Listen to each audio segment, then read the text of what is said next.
വടിയെടുക്കാത്തതിന് കേടാണ്. ഇപ്പോൾ ഓരോ മക്കളും ചീത്ത എന്ന നിലയിലേക്ക് പോകുന്നതും ഒക്കെ. ശരിക്കും വല്ലപ്പോഴൊക്കെ ഒരു അടി കൊടുക്കണം. എന്നാലേ നമ്മളെ വീട്ടിൽ മക്കൾ ചെറുതായി തരുന്ന പോലെ നമുക്ക് ചെറുതായിട്ടൊക്കെ കൊടുക്കണം. അല്ലാത്തൊന്നും കൊടുത്തില്ല. 5 ക്ലാസ് മുതൽ പ്രേമം. ആ ഇപ്പം അതാണല്ലോ ട്രെൻഡ്. ഇപ്പോഴത്തെ ഫോണിൻ്റെ ഒരു ഇതാണല്ലോ. അന്നൊക്കെ പ്രേമിച്ച് കഴിഞ്ഞിട്ടുണ്ടെങ്കിൽ പഠിച്ചോനെ ഒന്ന് മിണ്ടാൻ വരെയുള്ള സ്വാതന്ത്ര്യമില്ല. അതുകൊണ്ട് പ്രേമിക്കാനും നടക്കൂല ആരും.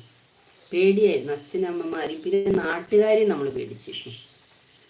നാട്ടുകാർ നല്ല പേടിയായിരുന്നു. ഇന്നിപ്പോൾ നാട്ടുകാർ കണ്ടാലും വേണ്ടില്ല, വീട്ടുകാർ കണ്ടാലും വേണ്ടില്ല, കുഞ്ഞുങ്ങൾക്ക് ഒരു പ്രശ്നമില്ല. അതാണ് ഇപ്പോഴത്തെ കാലഘട്ടം. അന്നൊക്കെ കത്തൊക്കെ ഇങ്ങനെ പുസ്തകത്തിനുള്ളിൽ വെച്ച് കൊടുത്തു കഴിഞ്ഞാൽ അപ്പം സാറെടുത്തുകൊണ്ട് കൊടുക്കും. ഇന്ന് കൊടുക്കുമാരെങ്കിലും കൊടുക്കില്ല. പിന്നെ കത്തിൻ്റെ പരിപാടിയില്ലല്ലോ, ഇപ്പോൾ ഫോണല്ലേ. ഇപ്പോൾ സ്കൂളിൽ വരെ കുട്ടികൾ ഫോൺ കൊണ്ടുപോകുന്നു. ശരിക്കും അതൊക്കെ നിരോധിക്കണം. അതൊക്കെ ഭയങ്കര ഡേഞ്ചറാണ്. ആൾക്കാർ എവിടെല്ലാം പോകുന്നു, മക്കൾ ടൂറ് പോകുന്നു, ബൈക്കിൽ പോകുന്നു. അമ്പോ നമുക്ക് ശരിക്കും ഒരു ബസ് സ്റ്റോപ്പിലൊക്കെ പോയി നിന്നിട്ടുണ്ടെങ്കിൽ കലപിലാന്നുള്ള വർത്തമാനമാണ്. അന്നൊക്കെ ഒരു ബസ് സ്റ്റോപ്പിൽ നമ്മളൊക്കെ ബസ് കത്തിക്കുകയാണെങ്കിൽ സൈലൻ്റായി നിന്നിട്ടായിരിക്കും ബസ് കയറുക. അത് ലൈനായിട്ട് കയറണം. ഇത്ര ആൾക്കാരെ അവർ ബസ് കയറ്റുള്ളൂ. അതിന് വേണ്ടിയിട്ട് നമ്മൾ തിക്കും തിരക്കും കൂട്ടിയിട്ടൊക്കെ പോയി. എനിക്കൊക്കെ അങ്ങനെ ആലോചിക്കുമ്പോൾ സത്യത്തിൽ എന്താ പറയുക, ഇപ്പോൾ ഒരു ശരിക്കും ഒരു സന്തോഷം തോന്നുന്നതൊക്കെ ആലോചിക്കുമ്പോൾ. പഴയ ഓർമ്മകൾ. പറയൂ, 3 പേരുണ്ടല്ലോ, എല്ലാവരും ഒന്നും മിണ്ടാതെക്കുന്നു.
അടുത്ത പേരൊന്ന് പറഞ്ഞു തായ് എന്ന് പറയുന്നുണ്ട്.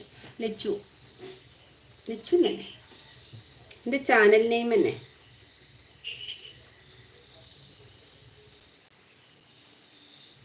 മേഡം എന്നൊന്നും വേണ്ട, കുഞ്ഞു സഹോദരി. ആ സംബോധനയോടൊന്നും ഇഷ്ടമില്ല. അങ്ങോട്ട് ഞാൻ വിളിക്കുമായിരിക്കും, പക്ഷെ നമ്മളങ്ങനെ വിളിക്കാൻ നമുക്കൊരു വിഷമം. എന്തൊക്കെയാ എന്ന് ചോദിച്ചു. മൂസക്കുട്ടി വന്നിട്ടുണ്ട്. ഹായ് മൂസ, വെൽക്കം ലൈവിലേക്ക്. എവിടെയായിരുന്നു? കണ്ടില്ലല്ലോ. നല്ല പേരേ എന്ന് പറയുന്നുണ്ട്. ലച്ചുട്ടി, ലച്ചുമ്മ, അങ്ങനെയൊക്കെ എല്ലാവരും വിളിക്കാറ്.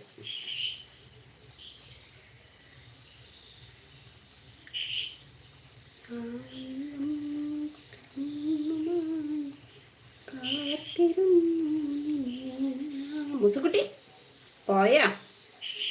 പോകല്ലേ. പറയൂ.